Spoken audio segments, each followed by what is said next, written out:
j'ai toujours été attachée à la décoration, au design. Je pense avoir goût pour un style particulier des années 70, des designers italiens comme Gio Ponti, Mario Bellini. Dans l'art, des personnes comme Brancusi, tout ce travail du bois. Il avait un rapport à la stature africaine. Je trouve ça intéressant. Je me sens assez familière. Il y a des ponts qui se font entre l'art et le design.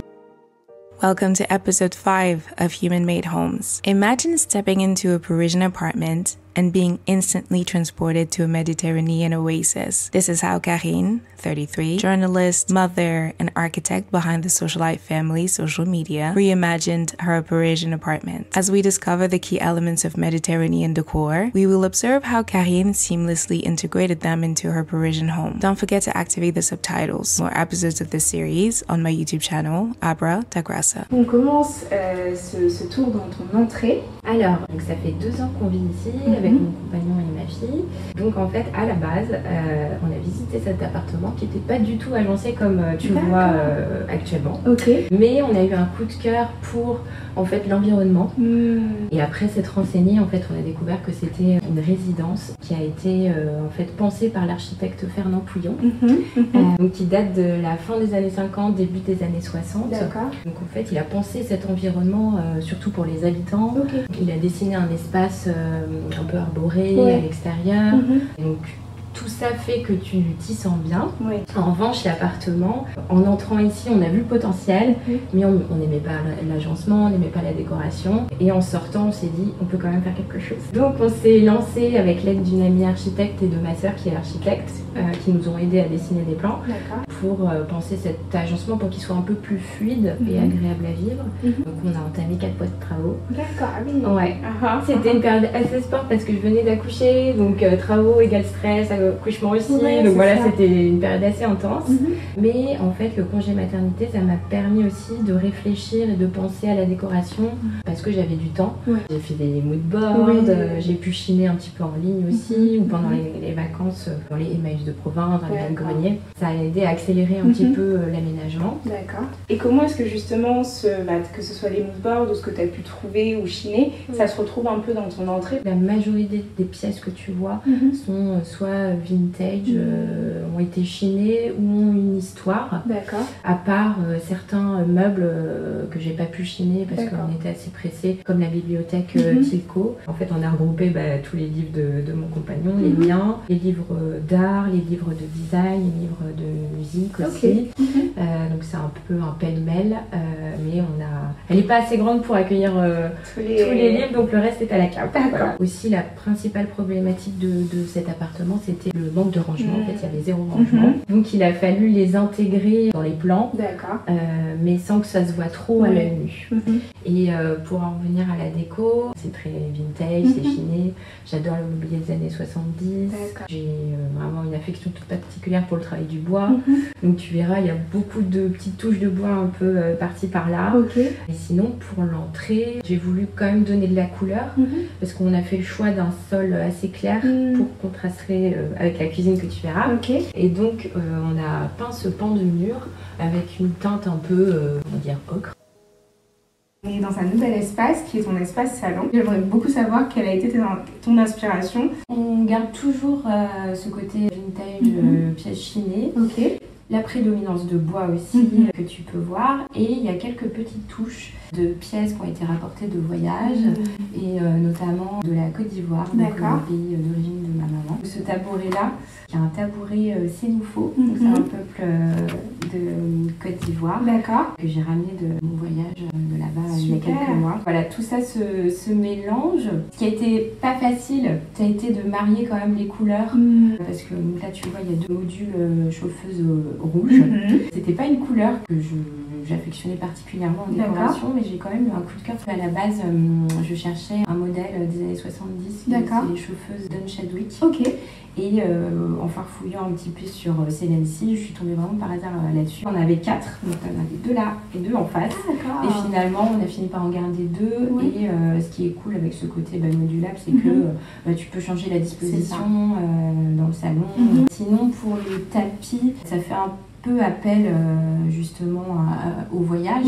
C'est une inspiration des nattes mauritaniennes que j'ai trouvées là pour le coup sur la Redoute il y a très très longtemps. Encore du bois avec la table basse qui vient de The Socialite Family. Ok, magnifique. Elle est assez pratique parce que tu peux y mettre tous tes livres en dessous. Et puis elle est en loupe d'or, donc j'adore. Visuellement c'est très très beau. Speaking of wood, it's time to introduce the first element of Mediterranean decor, the use of natural materials and textures. Throughout this home tour, you'll spot various noble materials, different types of stones like ashlar, different types of woods, jute, to name a few. Wood has always been a material Karine loved, so when they renovated the apartment, they kept the walls white and the floors light to make the addition of wooden furniture and decor as balanced and visually appealing as possible. Coincidentally, this technique of keeping walls white and floors light is another key component of Mediterranean style. Much of the furniture and decor comes from travels or was sourced secondhand, which we'll discuss later in the episode. Je te parlais des années 70 et du mobilier assez bas. Je voulais pas un meuble qui prenne vraiment tout l'espace parce que c'est pas très grand non plus. D'accord. Et on avait besoin aussi d'un pan de mur pour le rétroprojecteur. Ça te permet aussi d'opérer la décoration que tu veux, des spectacles de magazines et de livres. La partie la plus compliquée, ça a été de trouver les luminaires. En fait, on voulait plusieurs sources de lumière dans cet appartement. Donc, quand on a fait le plan ELEC, on en a mis un peu partout, sans savoir que c'était un travail quand même fastidieux de trouver les luminaires et puis que ce soit quand même assez homogène. Là, tu as ces deux appliques qui ont été chinés sur Celency. J'aime vraiment les beaux matériaux. Ça me fait penser à la Grèce. The Mediterranean style draws influences from several countries bordering the Mediterranean Sea. Key contributors include Italy, Portugal, Greece, as Karine just mentioned, Morocco, France, and Spain. Each Mediterranean country has developed its own unique interpretation of this interior design style. Cette grande suspension en rotin qui vient de Fermiving, côté un peu plus maison de vacances. Exactement, voilà. La lampe à poser en corde. Je voulais aussi te parler un peu de ton goût. Tu décores très très bien ton espace. Et je voulais savoir si c'est quelque chose que tu fais intuitivement. C'est vrai que j'ai toujours été attachée à la décoration, au design, sans pour autant connaître sur le bout des doigts l'histoire de tel designer, etc. Je pense avoir un goût pour un style particulier. Je te parlais des années 50, 60, 70, pour des designers italiens. Comme Gio Ponti, Mario Bellini. Et puis en effet, avec le travail, j'ai eu la chance de voir différents intérieurs. Donc en fait, ça nourrit ton goût. Moi qui suis de nature curieuse, je voyais quelque chose qui me plaisait, j'essayais quand même de savoir de quelle époque ça provenait. Dans l'art, des personnes comme Brancusi, tout ce travail du bois, il avait un rapport à la stature africaine. Je trouve ça intéressant, je me sens assez familière. Il y a des ponts qui se font entre l'art et le design. Je voulais parler un petit peu de l'art dans ton espace parce que je trouve que c'est quelque chose qu'on voit en arrivant et qui est mis en valeur. Donc, tout ce que tu verras, c'est un mélange de pièces chinées, soit d'œuvres réalisées par des amis artistes, soit cette affiche. Donc ça provient de chez OFR, chez la librairie. À un moment, ils vendaient toutes les affiches de toutes leurs expositions. Donc on y est allé avec mon compagnon et on en a ramené chacune une. Moi, j'ai ramené celle-ci. C'est la couverture d'un magazine. Et lui a ramené celle-ci. Donc c'est un artiste qui s'appelle Taras Serena. Et à côté, je l'ai trouvé chez Emmaüs. D'accord. C'est l'Emmaüs à l'espace 104. À l'époque, il y avait un tout petit peu plus de mobilier. Ce meuble était vraiment en devanture de l'Emmaüs. Je me suis dit, mais il est formidable. Il est beau, et il est fonctionnel. Tu as un lampadaire intégré, et puis tu as des rangements. On l'avait ramené à pied. Avec mon copain jusqu'à chez nous pour 30 minutes de route et 5 étages à faire à pied avec, donc je le voulais vraiment, il m'a maudit à l'époque.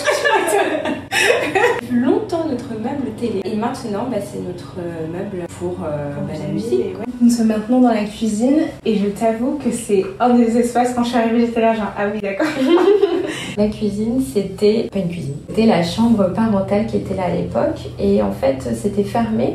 Et tu avais tout un pan de mur ici. Le défi c'était de savoir si c'était possible de faire une cuisine ici avec toutes les arrivées d'eau, les sorties d'eau, etc. Et comme on n'a pas trop d'espace, il fallait que ça combine aussi l'utile comme le lave-linge, la vaisselle, etc. Comme je te disais, pendant mon congé maternité, j'ai pas mal digué sur les net pour trouver un peu toutes les inspirations qui me faisaient envie. J'aime beaucoup le bois, donc voilà, on a décidé de faire une cuisine en bois. Contraint par le budget, on a opté pour la solution du mobilier Ikea qu'on a recouvert par des façades en bois qui ont été réalisées sur mesure par un menuisier. Ce qui est cool, c'est qu'on a pu choisir vraiment la teinte de bois avec lui, l'essence. Il nous a réalisé le plan de travail aussi. On a choisi clair pour contraster. D'accord. Il nous a fait aussi ses étagères sur mesure qui accueillent de la déco ou de l'utile comme nos tasses, quoi. On a choisi de ne pas avoir des meubles hauts de cuisine. D'accord. Au début, avec cette inquiétude de savoir si on allait avoir assez de place pour tout ranger. Et comme je te dis, il y a quand même des machines qui sont cachées dans les meubles. Et finalement, on a réussi. Après, c'est vraiment un espace où on passe la plupart de notre temps. D'accord. Parce qu'on y mange du matin au soir. Donc, il fallait quand même qu'on ait une table salle à manger qui puisse servir pour toute la famille, mais qui ne prenne pas trop de place quand même pour qu'on puisse circuler. Et surtout, j'avais en tête de trouver une table verte pour répondre à cette suspension montée-baisse de la quincaillerie moderne. D'accord. Donc on a fini par trouver la bonne dimension chez Hay, qui je trouve répond bien avec le bois. Complètement, ça arrive très très bien. Et justement, donc, une des choses qui fait que votre cuisine est vraiment magnifique, c'est ces couleurs qui vraiment se marient très très bien. L'idée c'était de ne pas avoir trop de couleurs. D'accord. Le bois c'était sûr, et donc il fallait qu'on soit pas trop lassé non plus, tu vois, avec le temps. T'as les plantes aussi qui répondent bien avec la couleur. Voilà. Donc ces tasses ont été chinées dans mon vide-grenier favori dans l'Eure, caverne d'Ali Baba, où je trouve pas mal de choses, dont ce tour de vis que j'ai ramené aussi de là-bas. Je trouvais que ça allait bien dans l'esprit de cette cuisine un peu rustique. To achieve a Mediterranean style, it's crucial to incorporate rustic furnishings and vintage finds. First is the use of wood. Karine mentioned earlier that this was her favorite material, and she's made it the focal point of her rustic kitchen. Second are painted pieces like the green table or the portrait, which add character and color. Vintage accessories play a key role, and they're abundant in this kitchen. Karine loves bringing back mementos from her travels, cups from South Africa, treasures from flea markets in Normandy, fertility figures from Lanzarote, and mugs from the Ceramic Center of Bassam in Ivory Coast. If you're interested in Karine's curation, you can find some of the secondhand pieces she sources and sells on her Instagram account, Sachin Vintage. During her trip to Ivory Coast, Karine met an artisan who sources secondhand pieces from villages and breathes new life into them. This is how she acquired the Sinufo stool in the living room, along with other unique items you've seen in her home. This thoughtful mixing and matching of diverse styles create an eclectic yet harmonious kitchen that embodies the Mediterranean aesthetic. Alright, back to the kitchen. Donc il y a pas mal de pièces qui appartenaient au grand-père d'Antoine, mon copain, comme ce petit panier, ou ça, tout ce qui est en rotin, des saladiers, et puis des pièces réalisées par des amis artistes, comme ce réceptacle, ce plat en céramique qui est réalisé par une amie qui s'appelle Alice de Beauchamp. Après, ici, j'adore cette petite cuillère à sucre par Umami Ceramics, qui me l'a offerte quand j'ai réalisé un reportage chez elle. Invite à ce tableau aussi, cette affiche qui appartenait à la tante de mon compagnon. Ces pièces-là ont été chinées dans le vide-grenier dans l'Eure dont je te parlais. Les petites coupelles et mèches de Provence, pareil dans cet esprit de cuisine un peu de campagne, de grand-mère, rustique. Et donc voilà, la majorité des pièces que tu vois ici ont été vraiment chinées ou sont de retour de voyage. Donc là on est dans la salle de bain. C'est un espace qu'on a aussi un peu modifié puisque à la base c'était séparé. Donc on a tout ouvert pour récupérer le maximum d'espace. C'est la meilleure solution pour avoir quelque chose de plus grand et confortable, surtout avec un bébé, et de manière à faire une douche à l'italienne. Et puis on a joué un peu avec les modifications qu'on a faites pour créer des rangements. Dedans, tu as le radiateur. On a créé un meuble avec des étagères. Pour l'esprit de la salle de bain, on voulait faire quelque chose d'assez lumineux et clair. Quand même une inspiration méditerranéenne. Je trouvais que ça ramenait quand même un peu de chaleur. J'ai passé des mois et des mois à chercher des tomates pour la salle de bain. Je voulais absolument carré et clair. Et donc j'ai fini par trouver un lot de tomates qui étaient posées dans une ancienne maison et que la propriétaire avait décidé de retirer. On a chiné cette vasque qui est en travertin sur le bon coin. On a voulu avoir des beaux matériaux dans la salle de bain, donc la pierre, les tomates et puis le travertin.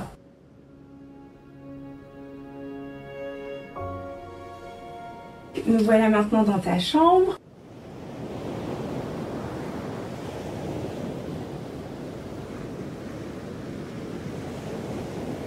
Avec des matériaux qui sont très choisis, ils font aussi très naturels. La base ici, c'était une chambre d'enfant. Il n'y avait toujours pas de rangement.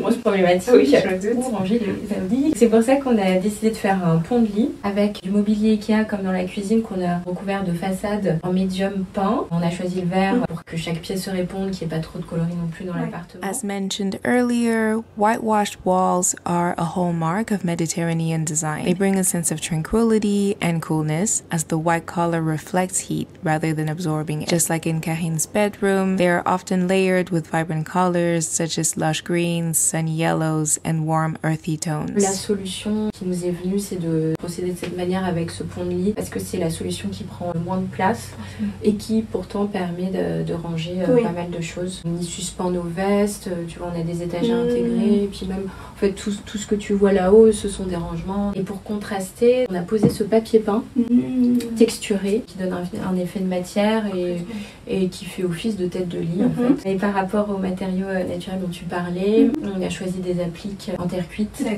blanches. Ça se marie bien avec la corde, le bois un peu plus clair des poignées qu'on a chiné. Tout ça, ce sont des rangements. D'accord. Et on a aussi des rangements intégrés dans le lit.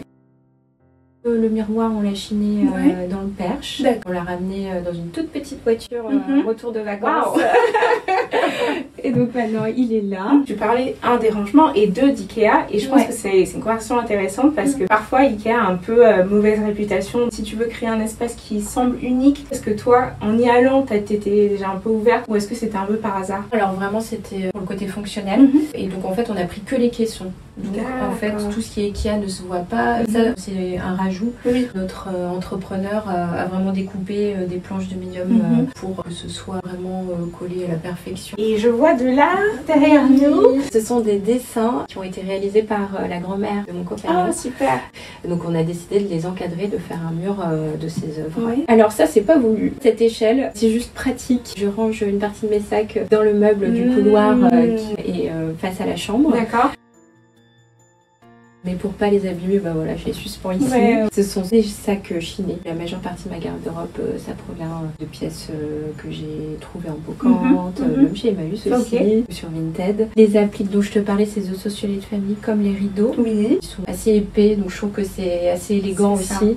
Du coup, on a décidé d'appliquer un rail au plafond pour que tu aies cette impression de hauteur qui soit un peu plus importante. Voilà. Ta visite par la chambre de ta fille. C'est une chambre très colorée et très jolie. Ici, avant c'était une cuisine. On trouvait ça pas pratique d'avoir la cuisine dans cet espace fermé au fond de l'appartement. Donc on s'est dit qu'on allait tout casser pour faire la chambre de notre enfant ici. Ça nous permettait d'avoir la grande cuisine qu'on a actuellement. Ce qui était pas facile, c'était l'ameublement de cet espace parce que c'est un espace en long et qui n'est pas grand. Ça fait 7 mètres carrés. Il fallait qu'on puisse y mettre une table à langer, un lit, un petit espace de jeu quand même. Et puis des rangements. On avait ce renfoncement qu'on a décidé d'exploiter pour y faire poser des étagères. C'est à la fois pratique parce que voilà, on peut y ranger le nécessaire et puis ça nous permet de faire de la décoration. Cette petite bibliothèque qu'on a trouvée, elle collait parfaitement à l'espace. On voulait absolument qu'elle ait un petit coin cabanon. Donc c'est là où on lui lit les histoires avant qu'elle se couche. Trop chouette. On a décidé de poser du papier peint mais que sur une seule partie de la chambre. On voulait quand même que ce soit joyeux et coloré. Donc on a mélangé les couleurs. T'as du rose mais t'as d'autres coloris. Tu vois, on a voulu calmer le jeu avec cette teinte de bleu un peu céladon. Et voilà, t'as quelques pièces qui appartenaient à Antoine aussi. Back to the living room to end the episode. On est à la fin de ce tour et je voulais vraiment te remercier de m'avoir reçue parce que ton appart est super et c'était super de passer du temps avec toi aussi. Merci Amra. Bravo à vous parce que votre espace m'a fait un peu rêver. Très honnêtement, ce que je te disais, à Paris, j'aurais jamais imaginé qu'on puisse avoir un espace comme ça. Si tu veux peut-être mentionner ton compte Insta. Alors pour les inspirations, c'est sur mon compte Sachin Vintage. Je partage pas mal de visuels liés à l'appartement, les inspirations, où est-ce que je vois au travers de mes voyages. D'accord. Et sinon sur mon compte personnel qui est ouvert aussi. merci à tous. Karine.Bouillet. Je mettrai toutes les infos donc, dans la description. Donc si ça vous intéresse, allez-y. Une des raisons pour lesquelles j'ai appelé cette série Human Made Home, c'est parce que ce qui m'intéresse, c'est de voir le rapport entre une personne et son espace. Et je voulais te demander comment est-ce que tu as l'impression que ton espace t'a influencé et comment est-ce que tu penses que toi tu as apporté ta touche, on va dire, à cet espace. Tout à l'heure tu parlais d'apaisement. Ce qu'on voit d'ici c'est les arbres et le verre. Je pense que ça a dû nous influencer d'une certaine manière pour créer en fait une décoration avec des matériaux naturels, des pièces dont on ne veut pas se lasser et qui font appel aussi un peu aux vacances ou à la campagne, ponctuées de tout ce qu'on a ramené aussi de nos voyages. Je t'ai parlé aussi du fait qu'il y ait des travaux et que l'espace était du coup très neuf. On a voulu justement contrebalancer avec ce côté vintage et un peu chaleureux. Thank you so much for watching this video. If you do like the video, subscribe and hit the notification bell. You can also leave a comment to chat about the episode. If you'd like to see more episodes, check out my YouTube channel, and for more Human Made Homes content, find me across socials at Abra da Graça. See you all for the next episode. Bye!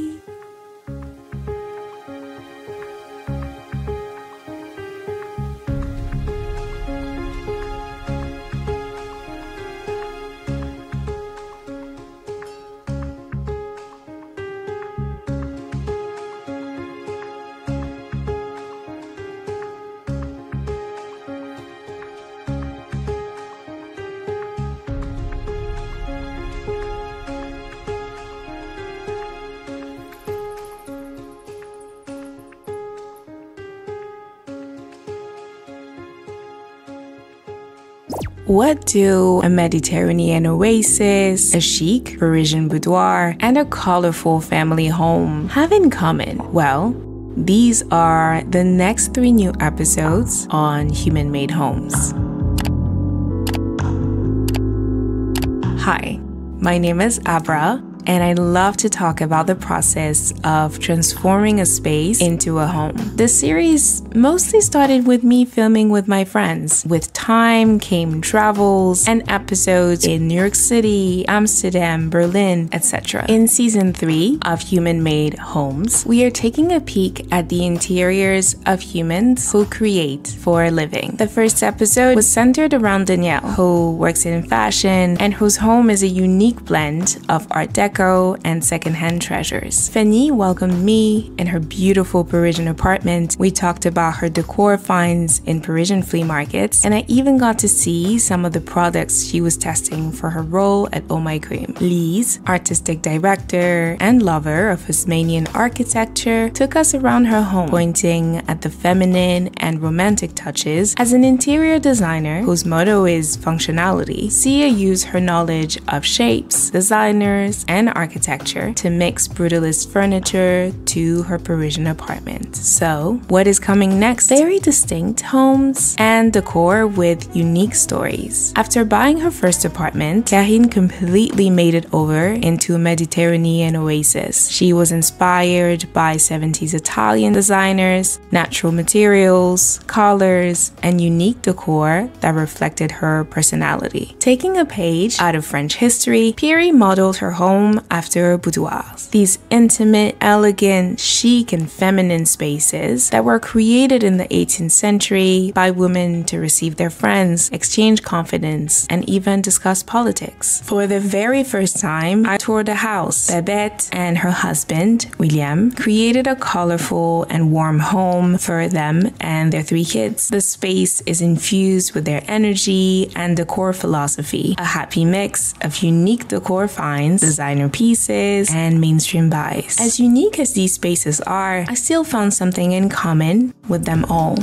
Each time I was told the stories of these unique homes by the human who made them, I found myself captivated by the transformation of each space into a unique home. Here are some of the human-made homes I was inspired by, and I hope you will be too. If you are new to this channel, you can watch full episodes of this series, all available on my YouTube channel, Abra da Graça. The links are in the description as well as the comment down below. You can subscribe to this channel as well to watch the new episodes as soon as they are out. I will see you all for the next episode of the Human Made Home series. Thanks again for watching and see you next week. Bye!